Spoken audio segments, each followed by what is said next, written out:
Goeiedag, dit is wonderlik om hierdie oomblik op hierdie spesiale dag, op hierdie goeie Vrydag met jou te kan deel. En ek wil begin met 'n lofrede van Paulus se kant af wat jy kry in 1 Timoteus 1 vers 17. Wat sê aan hom wat vir ewig koning is, die onverganklike, onsienlike, enigste God, kom toe die eer en die heerlikheid tot in alle ewigheid. Amen.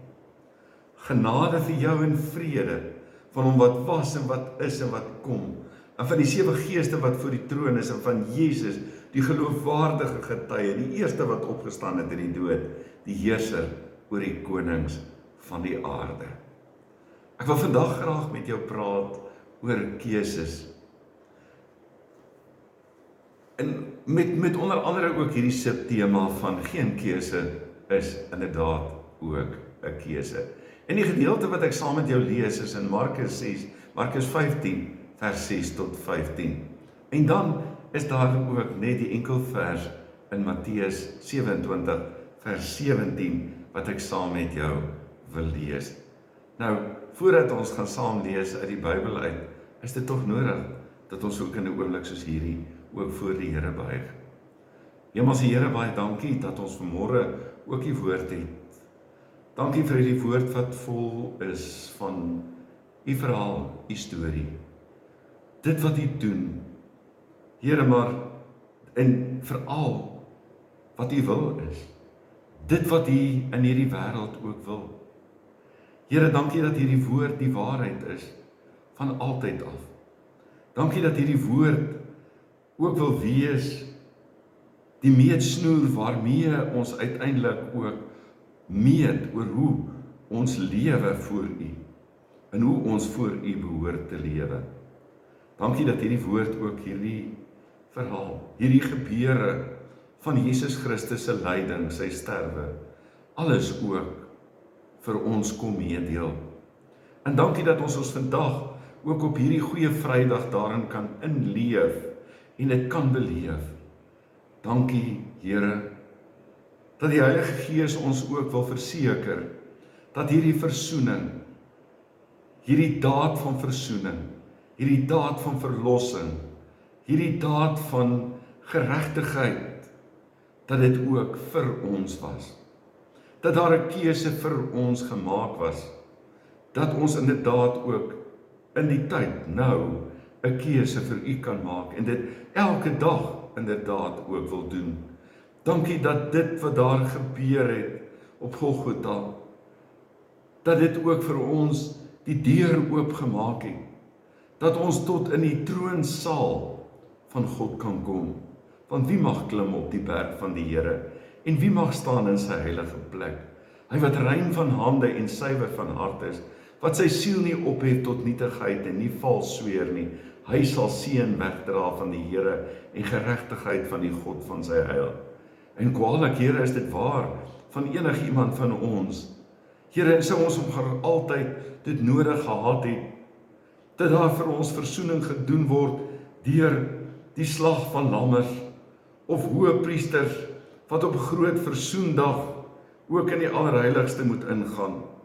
Maar nou kan ons, omdat die gordyn geskeur het, omdat die donkerte oor die aarde gekom het, omdat daar uitgeroep is, my God, waarom het u my verlaat? Omdat daar gesê is, dis volbring, dat ons by u genade troon kan kom, en barmhartigheid en genade kan ontvang, en so ook gered te kan wees. Ons wil bid, Here, dat u ook in hierdie dag dan vir ons sal seën, en dat u verheerlik sal word. Here, want vir elke ene is daar verskillende maniere oor hoe hulle dit ook uitbeeld, hoe hulle hierdie dag ook beleef. Here, en ons wil bid dat u grenselose liefde ook sou deurbreek, en dat ons so onder die indruk sal wees van u liefde, dat dit inderdaad in die keuse wat u vir ons gemaak het, dat ons ook 'n keuse vir u sal maak, maar ook 'n keuse sal maak, dat u om deel te wees van die koms van u koninkryk in hierdie wêreld, deurdat ons verskilmakend sou lewe, en dit ook 'n uitbeelding sou wees van die keuse wat ons ook vir u maak. wil U dan ook rondom die woord verheerlik word in Jesus se naam. Amen. Ek lees graag vir jou in Markus 15 vers 6 tot 15. En dan gaan ek net nou teruggaan so 'n bietjie op die storie, maar dit is tog vir my belangrik om dit ook te lees. Elke Paasfees het Pilatus vir die mense een gevangene, die een wat hulle gevra het, losgelaat. Daar was 'n man met die naam Barabbas in die tronk saam met ander opstandelinge. Hulle het tydens die opstand moord gepleeg. Daar het toe juis 'n klomp mense gekom en Pilatus gevra om vir hulle te doen wat hulle van hom gewoond was. Pilatus vra hulle toe: "Wil julle hê ek moet die koning van die Jode vir julle loslaat?" Hulle het geweet dat die priesterhoofde hom uit afguns uitgelewer het. Hulle het die mense egter opgesteek om te vra dat hy liewe Barabbas vir hulle moet loslaat. Pilatus het weer vir hulle gevra: "Wat wil julle dan hê moet ek met hom maak wat julle die koning van die Jode noem?" "Kruisig hom," skreeu hulle. "Waarom, wat se kwaad het hy gedoen?" vra Pilatus hulle, maar hulle skreeu nog harder: "Kruisig hom." Omdat Pilatus die mense hulle sin wou gee, het hy Barabbas toe vir hulle losgelaat en Jesus laat gesel en hom oorgelewer om gekruisig te word. Ek dink so net vir 'n oomblik daaraan, onwillekeurig as mense dink dat Pilatus se opdrag juis was om as prokurator vrede te hê en vrede te bring binne in Judea, en dat hy die vrede wat hy daar moes bring, het beteken dat hy die gesag van die Romeinse ryk ook deur soldate in die mense se lewens sou kon afdwing. En die vorige jaar, skryf geskiedskrywers, was daar ook 'n opstand gewees. En moontlik was Barabbas deel van daardie opstand gewees en 'n moordenaar wat ook mense sou doodgemaak het binne in hierdie proses. En hoe moeilik dit uiteindelik ook sou gewees het wanneer mense iemand soos Barabbas sou vra om vrygelaat te word. Maar dit was 'n kantaantekening vooraf. Op 'n dag soos hierdie het mense nogal maniere om verskillende maniere 'n uitbeelding te gee van hulle ervaring van dit wat Jesus gedoen het. Ek sit hier met 'n swart hemp aan en rooi om iets te sê van die lyding van dit wat Jesus ook deurgegaan het terwille van ons. Ek dink aan die film klompie jare terug van Mel Gibson, The Passion of the Christ, en watter indruk dit ook op mense se lewens gelaat het. Baie mense sou sê, ja, hierdie film was ongelooflik brutaal gewees, en tog sou geen brutaliteit in 'n film of iets wat jy kon uitbeeld uiteindelik ook ooit kon uitbeeld dit wat werklik in daardie dag gebeur het, die intensiteit wanneer Jesus sy lewe sou laat nie, wanneer Jesus aan mense, aan sondaars oorgegee word om te beslis oor sy lot op daardie oomblik, en in mense hande oorgegee gewees het nie. En wanneer Jesus ook Godverlatenheid sou beleef en die hoon en die spot van alles van mense sou beleef nie, sou geen film ooit, en geen uitbeelding wat 'n mens het, ooit kon uiting gee aan die diepte, die intensiteit van die lyding van Jesus Christus nie. Lyding terwille van my en jou om geregtigheid vir ons te bewerk, dat ons in vredesverhouding met God kan lewe nie. Vandag, ek weet nie, in die Midde-Ooste met die geweld en alles wat daar is, die oorlog, wat sou daar gebeur nie, of jy 'n optog sou kry nie, maar gewoonlik sou daar hierdie optogte wees, kruistogte, optogte daar in Jerusalem, ook op pad na waar Golgotha sou wees, wat mense, of na die graf van Jesus toe, of wat ook al, wat mense sou doen. Vandag is daar verskillende uitbeeldings binne in kerke, ander mense wat kruise dra, soms in hulle dorpe iewers te loop, om iets te wys, anders sou hulle self slaan, en hulle self seermaak, om iets te beleef, te ervaar, van dit wat Jesus terwille van mense deurgegaan het. wat ons uiteindelik nie nodig het om te doen nie, omdat die lyding wat hy gehad het, eenmalig was, plaasvervangend ter wille van ons, en ons uiteindelik as dankbare mense moet lewe, as mense wat hom ook elke dag binne in ons lewe sou kon kies. Maar waarin lê die keuses? Keuse wat gemaak word in die eerste instansie vanuit die hart van God. Dit wat Johannes 3 vers 16 vir ons sê, en wat hierdie dryfteks vir in ons lewens is, want ons verstaan iets van die liefde van God, want so lief het God die wêreld gehad, dat hy sy enige gebore seun gestuur het, sodat elkeen wat in hom glo, nie verlore sal gaan nie, maar die ewige lewe kan hê. 'n Keuse wat God maak. God het hierdie wêreld nie aan homself oorgelaat nie. God het die wêreld lief gehad. God het die wêreld lief. Hierdie God wat alles in stand hou, het hierdie wêreld lief.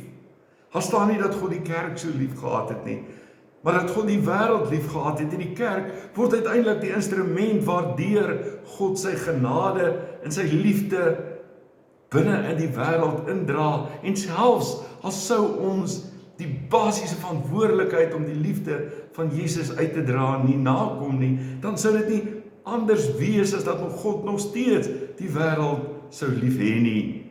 Hy sou die wêreld lief hê wat hy gemaak het, hierdie teater van sy heerlikheid. Maar dan is dit ook so dat as God die wêreld so lief gehad het, en God dan sou dit wees dat God ook in sy drie eenheid hierdie wêreld so lief het. En dan is dit inderdaad waar dat Jesus ook lief gehad het. God was bereid om sy seun te gee. God was bereid, 'n Vader wat bereid was om sy seun te gee as offer vir hierdie wêreld. Hulle sê dat daardie jaar toe Jesus gekruisig is, van die geskiedkundiges vir dit sê meer paaslammers geslag is as in enige ander jaar daar rondom. Terwyl die ware paaslam daar gewees het, die lam wat versoening vir die wêreld sou kon bring, Jesus. En daarom is dit ook belangrik om te weet dat Jesus as God 'n keuse vir die wêreld gemaak het en dit ook uitoefen in sy seun, dat Jesus ook 'n keuse gemaak het, dat Jesus hom onderwerp het aan die liefde van God vir die wêreld en die wil, sy God se wil om verlossing, versoening in hierdie wêreld te bring, en dat Jesus bereid was om die offerlam te wees, bereid was om die gestalte van 'n slaaf aan te neem, aan mense gelyk te word, en gehoorsaam was tot in die dood, dat hy daar by Getsemane, al het hy van ewigheid af ja gesê vir die wêreld, dan het hy ook daar in Getsemane kom sê ja, wanneer hy homself onderwerp het aan die wil van die Vader, het hy 'n keuse gemaak. Hy wat legioene van engele kon roep, doen dit nie, vir die Vader kon vra om hom te red en 12 legioene te kon kry, duisende engele, om uiteindelik om te bevry nie, maar bereid was om te sterf, plaasvervangend ter wille van ons, 'n keuse vir ons gemaak het, 'n keuse gemaak het, bereid was om hierdie las te dra, om die sonde van die wêreld op hom te neem, te dra, want dit is asof dit alles ook op hom afkom, en dat my en jou naam ook in alles, en dit wat ons in die verlede verkeerd gedoen het, wat ons nou verkeerd doen, en wat ons in die toekoms verkeerd doen, dat hy dit alles ook op hom neem, en dan iets van God verlatenheid beleef, ook aan die kruis, in terme van hierdie straf, want God wil hê, dat mense moet heilig wees, en God toren oor die sonde, en laat sy toren op Jesus afkom, en Jesus in sy liefde vir die wêreld, en sy gehoorsaamheid aan die Vader, is bereid om dit te kon dra. Keuse wat hy maak. En die vraag is, hoe lyk die ander keuses wat uitgeoefen word op Goeie Vrydag? Hoe lyk die keuses van die volk, van die priesterhoofde, die familiehoofde, die leiers, die fariseërs, die leiers van die tyd? Hoe lyk hulle keuses? Want hulle oefen hulle keuse uit. Hulle oefen hulle keuse uit in die feit dat hulle twee goed doen. Die een is om vanuit hulle afguns wat Pilatus in elk geval raak sien, dat hulle vir Barabbas die opstandeling kies in daardie tyd, om vrygelaat te word en vir Jesus na die kruis te stuur, te skreeu, kruisig hom, dat hy na die kruis toe gaan, stuur hom soontoe. Dis die keuse wat hulle uiteindelik ook uitoefen. En van die ander evangelie sê, laat sy bloed op ons en ons kinders kom, wat mense deesdae ook maklik sou sê, dis so hoekom dit ook met die Jode vandag ook enigstens moeilik sou kon gaan. Dis die keuses wat uitgeoefen word deur mense, die verwerping van mense van Jesus binne in hierdie wêreld. Maar aan die ander kant, as hulle hom vry sou laat gaan het, en dit is nogal iets van die vraag dit wat by mense opkom, as hulle 'n ander keuse sou uitgeoefen het, want dit was belangrik, dat Jesus uiteindelik sou sterf, en die las, en die sonde van mense sou dra, en uiteindelik ook oor hierdie mense sou kon sê, Vader, vergewe hulle, want hulle weet nie, wat hulle doen nie, in sy lyding uiteindelik ook nog steeds 'n keuse maak, terwille van selfs hulle wat hom vervolg, hulle wat hom wil doodmaak, 'n keuse vir hom sou kon maak. Dis die keuses wat gemaak word. Dan is daar 'n ander keuse wat gemaak word. Pilatus het verstaan dat hierdie mense in daardie stadium dat hulle uit afguns opgetree het. Daar staan geskrywe in vers 9 en vers 10, Pilatus vra hulle toe, wil julle hê ek moet die koning van die Jode vir julle loslaat? Hy het geweet dat die priesterhoofde hom uit afguns oorgelewer het. Hy het dit verstaan dat die afguns is. Maar Pilatus oefen 'n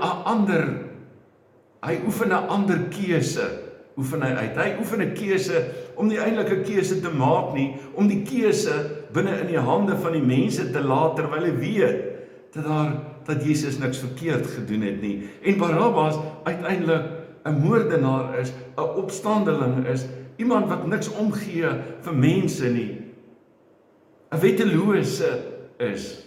Hy laat dit toe. Die ironie van dit alles lê uiteindelik ook in dit wat 'n mens lees in Matteus 27 vers 17. Aangesien die mense tog bymekaar was, het Pilatus gevra, wie wil julle hê moet ek vir julle loslaat? Jesus Barabbas of Jesus wat die Christus genoem word? Met ander woorde moet ek vir julle in hierdie naam, dis iets van die ironie, die naam Jesus was 'n redelik algemene naam gewees. Jesus, maar hierdie Jesus wat die Christus genoem word, wat die Messias is, die ene wat mense is eintlik, wat die Christus genoem word, wat die verlangde Messias was, of Jesus Barabbas wat die moordenaar is, maar waarvan die naam eintlik ook beteken seun van die Vader, Barabbas, of as jy hom anderster sou kon lees, seun van die geleerde. Maar die punt is dat hy 'n moordenaar en 'n rower was. Pilatus weet dat Jesus onskuldig is. Dat hy geen skuld in hom kan vind nie, dat Jesus niks verkeerd gedoen het nie. By ander geleentheid as Pilatus hom vra, weet jy eintlik met wie dit is wat jy mee praat, dan sal hy sê, die gesag wat jy het, is gesag wat in elk geval van bo aan jou gegee is. En hierdie Pilatus, wat later ook, wat 'n ander evangelie van praat, sy hande ook was, om te sê, ek het geen skuld hier aan nie, en daarom nie bereid is om regtig 'n keuse uit te oefen nie. Sy keuse is om sy keuse weg te gee, om dit vir die volk te gee, vir hulle te gee. Dis wat die keuse wat hy uiteindelik sou maak. Dat 'n mens daarmee ook kan sê, maar dis 'n dag gewees daai van keuses. Die dag van die keuse van God. Die dag van die keuse van Jesus. Die dag van die keuse wat die volk maak. Die dag van die keuse wat Pilatus maak of nie maak nie. Maar dis die keuses wat uiteindelik kulmineer alles. Ook binne in hierdie lyding, sterwe, verlossing wat Jesus bring, die versoening wat Jesus uiteindelik vir die wêreld kan bring. Kulmineer binne in die geregtigheid wat Jesus ter wille van ons ook word, om ons regverdig te maak voor God. Die dade wat ons in die verlede gedoen het, die dade wat ons pleeg, wat ons ook kan pleeg. En dan bly die vraag uiteindelik op hierdie dag van keuses. Op hierdie dag waar ons praat oor hierdie keuses, wat van die absurde keuses af, maar ook vanuit die volmaakte keuse kulmineer in die sterwe, die lydensdood van die lydende Messias. Wat word die vraag, wat is die keuse uiteindelik, wat ek en jy 2000 jaar plus in hierdie stadium ook uitoefen? Want uiteindelik moet ons 'n keuse maak vir Jesus. Want as ons nie 'n keuse maak vir Jesus nie, dan beteken dit dat ons uiteindelik dat ons hom verwerp. Maar as ons 'n keuse, as ons ook geen keuse maak nie, dan beteken dit ook dat ons onsself ook van hom distansieer om ons verlosser te wees. Want dit is nodig, want elkeen wat hom aangeneem het, sê Johannes 1, en elkeen wat hom aangeneem het, het hy die reg gegee om kinders van God te word. Ons word kinders van God, deurdat ons hom aanvaar, deurdat ons sy verlossing aanvaar, deurdat ons sy plaasvervangende lyding aanvaar ook vir ons, dat hy ook ons sondes op hom geneem het, dat die straf wat vir ons vrede moet bring, dat dit uiteindelik ook op hom gekom het. So wat is die keuse wat ons dan vandag maak? Is dit 'n keuse om vandag net deel te neem aan die geleenthede wat ons het? Geleentheid wanneer ons nagmaal vier en ons brood breek en iets beleef, 'n geleentheid vir die oomblik om vir Jesus te kies binne in daardie oomblik, of is dit 'n deel, 'n kontinuerende keuse wat ek elke dag maak?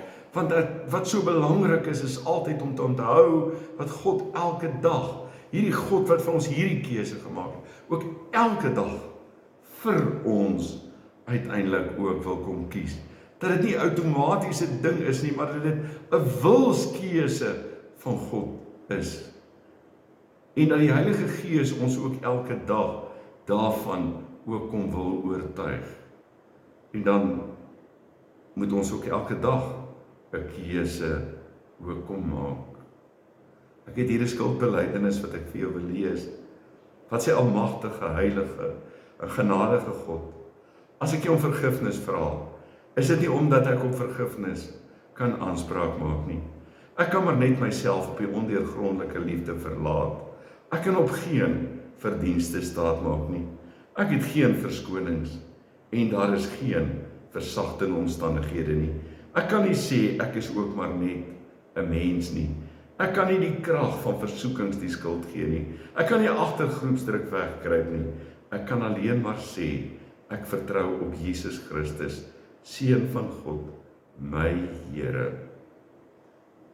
Iemand wat by geleentheid ook oor Barabbas sou sê, ja, as Jesus sou ly, sou sterf, gekruisig word, sy lewe sou gee, dan het Barabbas vrygegaan.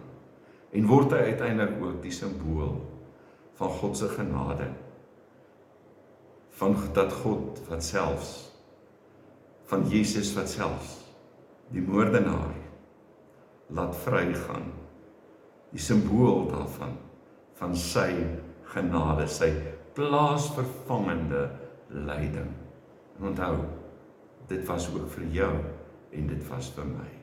Hemel Here, baie dankie dat ons U kan loof en dank, en dat ons in hierdie dag, ons dankbaarheid op verskillende maniere ook kan wys, en dit kan uitleef, maar ons wil elke dag sê dat Jesus ons Here is, en ook elke dag te kan sê, en dankie dat dit vir ons moontlik is, gerigsteen deur die Heilige Gees en die wedergeboorte, wat ook in ons lewens plaasgevind het, dat ons kan sê dat Jesus inderdaad ook ons Here is.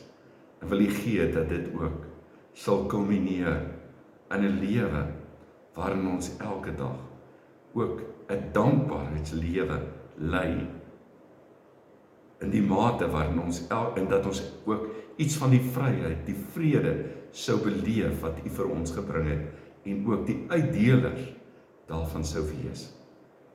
Ons wil bid dat U ons sal verhoor, en ons sal vashou in U ewige hande.